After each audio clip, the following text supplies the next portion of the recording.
না এই কোনটা খাবেন তাই করে।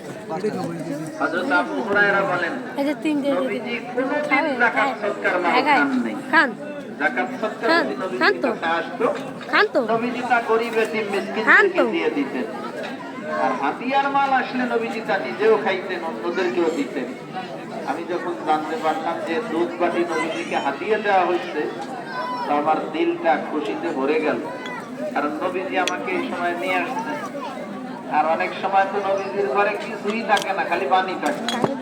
আজকে যখন এক বাটি দুধ আছে, আমারে না দিয়ে তো নবীজি একা কোনোভাবেই খাবেন। আমার খুব ভালো লাগছে দুধ বাটি থেকে। এর ভিতরে নবীজি আমাকে ডাক দিয়ে বললেন, আবু হুরায়রা, ওই যে আসহাবুস সুফফায় যে সাহাবীরা আছে না, একে পেটেও তো খিদে আছে, তা তুমি একা খাবা কে? আবার ডাক দিয়ে নিয়ে এসো। হযরত আবু হুরায়রা বলেন, কি কাইলে দিলে আসহাবুস সুফফা কাইলে হলো দিলে সকল সাহাবায়ে কেরাম যাদের মাথা গোঁজার মতো ভালো কোনো জায়গা ছিল না। মসজিদে নববীর বারান্দায় নবীজি তাদের থাকার জায়গা করে দিয়েছে। যেটাতে পান ফল ওটা নবীজির কাছে কিছু আসলে নবীজি তাদেরকে দিতেন, তারা খাইতো। কোনো সময় না থাকলে না খেয়ে থাকতো। এই সাহাবীদের সংখ্যা কখনো কমতো, কখনো বাড়তো। বাড়তে বাড়তে কখনো বেড়ায় 400 পর্যন্ত হয়ে যায়। এত মানুষ হলো কয় বাটি।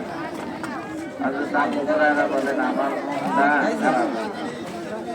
দুধ বাটি দেহে মনটা যখন ভরছিল, এরকম খারাপ হয়েছে। এক বাটি দুধ একা খালি নবীজি একটু খালি আর আমি একটু খালি যা একটু অত মানা দিতেন আমি আসছি। বলেন। আমি এরপরে চিন্তা করলাম, অত বাবাজি আমার দরকার নাই, নবীজি ডাকতে বলছেন, ডাক দিয়ে নিয়ে এসেছি।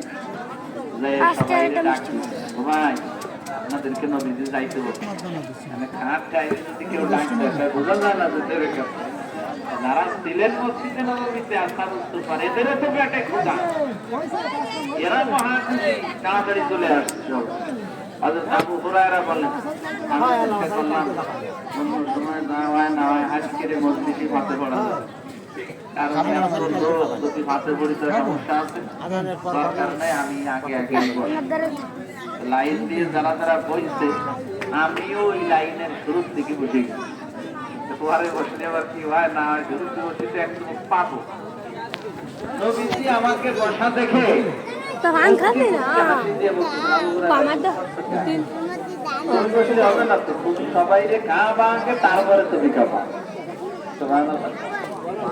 হযরত আবু হুরায়রা বলেন, এবার হিসাবে বলে ধোয়া বাটিটুকু আমি পাবো না, কারণ এই বাটি আমার হাতে আসার আগে কয়েকবার ধোয়া হয়ে, তবে আমার আল্লাহর কুদরত সব কিছুর উপরে, আমার আল্লাহ